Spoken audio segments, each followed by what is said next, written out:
Howdy, friends. Westlake here. I'm with Andy from All Claire. Andy, a common word that I feel like I hear or read when I'm researching in-ears is headroom, and it feels a bit mysterious, but I think it has something to do with this experience that I hear described to me by drummers, bass players, instrumentalists particularly. Man, during sound check, when we're getting set up, my drums sound massive. It feels awesome. And then the whole band starts playing, and my mix just feels like it collapses. Right. And it falls apart. Yeah.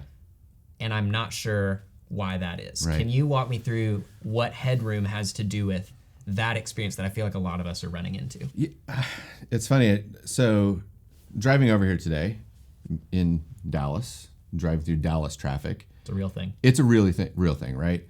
And last night, same freeways, no problem, right? That's me at rehearsal on my own. No traffic, you can move just fine. All of a sudden, more traffic, everything slows down, right? Until you may not be moving at all. Yep. So let's kind of compare that. That's headroom, right? Headroom is the amount of space you have before distortion, right? That might be the technical audio term. And distortion may not actually be guitar style distortion, right? You may not hear it as like a crunch sound, but anytime there is a alteration in a signal, it's called distortion. So when you have, let's say you're playing by yourself, you hear everything is just fine.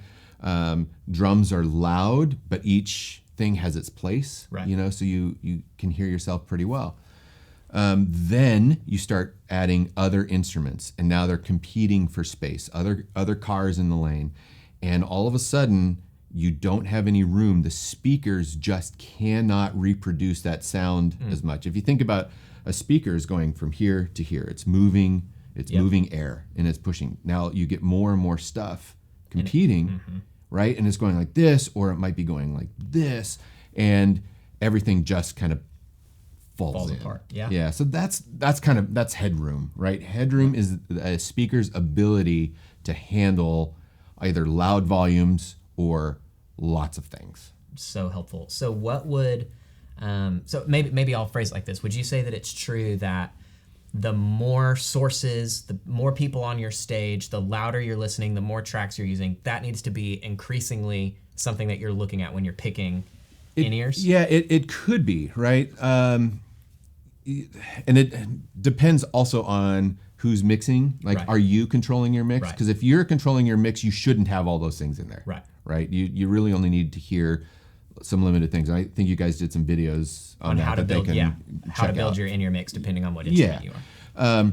But if you're a bass player, a drummer who has some instruments that take up a lot of space, that kick, the bass especially, or as a drummer you often like to listen to a lot of bass, that just takes up so much space and so much room. That's like back to your 4 lanes of traffic with 3 semis. Right? There's only a little bit of room to squeak around it. So it is going to bog everything down, right? So you can add more drivers, which would be adding more lanes. You can add an express lane, which would be the equivalent of multiple drivers, like 4 drivers networked together to handle that amount. So helpful. Gosh. Friends, just so you know, that's a really, really great explanation of understanding headroom that I'm stealing 1,000% moving forward from here. So if you have other questions about this, you can reach out to Andy at All Claire. You can click the chat bubble and reach out to us. Somebody is going to be able to answer your question, and we're just here to serve you. So I hope this is helpful. Check out those how to mix your in-ear videos that we've done on the site for each instrument, and then also reach out to us with any other questions you might have. We'll see you in another video.